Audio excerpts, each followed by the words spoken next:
قیامت کی بڑی علامت دجال کا نکلنا ہے۔ احادیث مبارکہ میں دجال کا ذکر بڑی وضاحت سے آیا ہے، اور کمال کی بات یہ ہے کہ ہر نبی علیہ الصلوۃ والسلام نے دجال کے فتنے سے اپنی امت کو ڈرایا ہے۔ دجال ابھی آیا نہیں ہے اور کسی کو پتا نہیں ہے کہ اس وقت وہ کہاں ہے، لیکن روئے زمین پر ایک صحابی ایسے گزرے ہیں جنہوں نے دجال کو دیکھا بھی ہے، اس سے ملاقات بھی کی ہے اور اس سے بات چیت بھی کی ہے۔ ایک مرتبہ پیارے آقا علیہ الصلوۃ والسلام نے اچانک اپنے صحابہ کرام کو جمع فرمایا اور خطبہ دینے کے لیے منبر پر تشریف فرما ہو گئے۔ تو نبی کریم علیہ الصلوۃ والسلام نے فرمایا کہ امین داری نے مجھے بتایا کہ وہ 30 افراد تھے اور ایک شپ میں، ایک کشتی میں سفر کر رہے تھے کہ طوفان آ گیا اور وہ بھٹک گئے۔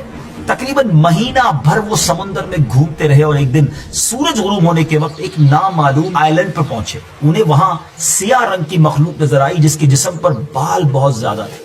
انہوں نے اس سے پوچھا کہ تم کون ہو؟ اس نے کہا میں جاسوس ہوں۔ تو کہا کہ ہمیں اپنے بارے میں کچھ بتاؤ۔ اس نے کہا کہ نہ میں تمہیں کچھ بتاؤں گا نہ تم سے کچھ سنوں گا، تم اس بت خانے میں جاؤ، وہاں ایک شخص تمہارا بڑی بے چینی سے ویٹ کر رہا ہے، وہی تمہیں کچھ سنائے گا بھی بتائے گا بھی۔ پھر وہ سب اندر چلے گئے۔ وہاں ایک شخص سختی کے ساتھ زنجیروں میں جکڑا ہوا تھا۔ اس نے پوچھا کہ تم لوگ کون ہو اور کہاں سے آئے ہو؟ جواب دیا کہ شام سے آئے ہیں۔ اس نے پوچھا کہ عرب کا کیا حال ہے؟ اور ایک شخص وہاں پیدا ہونا تھا، اس کا کیا حال ہے؟ یعنی نبی پاک علیہ الصلوۃ والسلام کے بارے میں پوچھا۔ صحابہ کرام نے کہا کہ وہ اچھے حال میں ہیں اور ابتدا میں ان کی مخالفت ہوئی، مگر اب تو تمام عرب پر وہ غالب ہو گئے ہیں۔ اس نے کہا اچھا زغر کے چشمے کا کیا حال ہے؟ انہوں نے جواب دیا کہ وہ بھی اچھی حالت میں ہے، لوگ اس سے پانی پیتے ہیں، اس سے کھیتی باڑی بھی کرتے ہیں۔ پھر اس نے پوچھا کہ عمان اور بیسان کی کھجوروں کا کیا حال ہے؟ انہوں نے کہا کہ اس میں ہر سال پھل آتے ہیں۔ یہ سن کر اس شخص نے 3 چیخیں ماری اور بولا کہ میں دجال ہوں۔ کہتا ہے قریب میں آزاد ہو جاؤں گا اور زمین کا چپا چپا گھوموں گا اور اس کا کوئی حصہ نہیں چھوڑوں گا سوائے طیبہ کے، کیونکہ مجھ میں وہاں جانے کی طاقت، وہاں جانے کی پاور نہ ہوگی۔ نبی پاک علیہ الصلوۃ والسلام نے فرمایا کہ مجھے بہت خوشی ہوئی کیونکہ طیبہ یہی شہر ہے۔ بعض روایت کی روشنی میں یہ بات بھی کہی جاتی ہے کہ دجال کو حضرت سلیمان علیہ الصلوۃ والسلام نے قید کیا تھا، اور حدیث پاک کے مطابق یہ مشرق یعنی ایسٹ کی سائیڈ موجود ہے۔ دجال کا فتنہ تاریخ انسانی کی ابتدا سے لے کر انتہا تک تمام فتنوں سے بڑا اور خطرناک فتنہ ہے۔ مختلف احادیث میں دجال کا جو حلیہ بتایا گیا ہے وہ یہ ہے کہ دجال ایک جوان مرد ہوگا، لمبا قد ہوگا، جسم بہت موٹا ہوگا، ایک آنکھ سے کانا ہوگا اور ایک کانی آنکھ ایسی ہوگی جیسے پھولا ہوا انگور، اور جبکہ اس کی ایک آنکھ خون آلود ہوگی۔ اس کا سینہ چوڑا ہوگا اور ذرا سا اندر کی طرف دھسا ہوا ہوگا۔ دجال کی پیشانی چوڑی ہوگی اور دونوں آنکھوں کے درمیان کاف فا را یعنی کافر لکھا ہوگا۔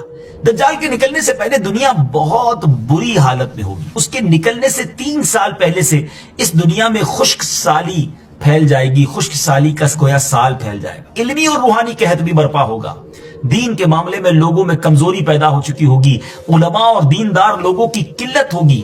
تب دجال ایسٹ کی سائڈ سے اصبہان یا خراسان نامی شہر سے نکلے گا اور زمین پر 40 دن رہے گا، جن میں سے ایک دن 1 سال کے برابر ہوگا، اور ایک دن 1 ماہ کے برابر، اور اگلا دن 1 ہفتے کے برابر، جبکہ باقی دن سال کے عام دنوں کی طرح ہوں گے۔ اس مدت میں دجال اپنے گدھے پر سوار ہو کر ساری دنیا کا چکر لگائے گا۔ دجال کے ان فتنوں کی وجہ سے اہل ایمان سخت پریشان اور تنگی کے عالم میں بھاگ کر دخان نامی ایک پہاڑ میں پناہ لیے ہوئے ہوں گے، لیکن دجال ان کا پیچھا کر کے پہاڑ کا گھیرا کرے گا۔ تب اللہ پاک حضرت سیدنا عیسیٰ علیہ نبینا علیہ الصلوۃ والسلام کو نازل فرمائے گا۔ جب حضرت عیسیٰ علیہ الصلوۃ والسلام اس دنیا میں آ جائیں گے تو ان کو دیکھتے ہی دجال ایسے گھلے گا، میلٹ ہوگا، جیسے پانی میں نمک گھلتا ہے، میلٹ ہوتا ہے۔ آپ علیہ الصلوۃ والسلام دجال کو مقام لد پر قتل کریں گے اور اس کے فالوورز میں سے ایک بھی کسی کو بھی زندہ نہیں چھوڑیں گے۔ یہ فتنہ بہت شدید ہوگا ناظرین۔ نبی پاک علیہ الصلوۃ والسلام نے فرمایا جو سورہ کہف کی پہلی 10 آیتیں یاد کرے گا دجال کے فتنے سے محفوظ رہے گا۔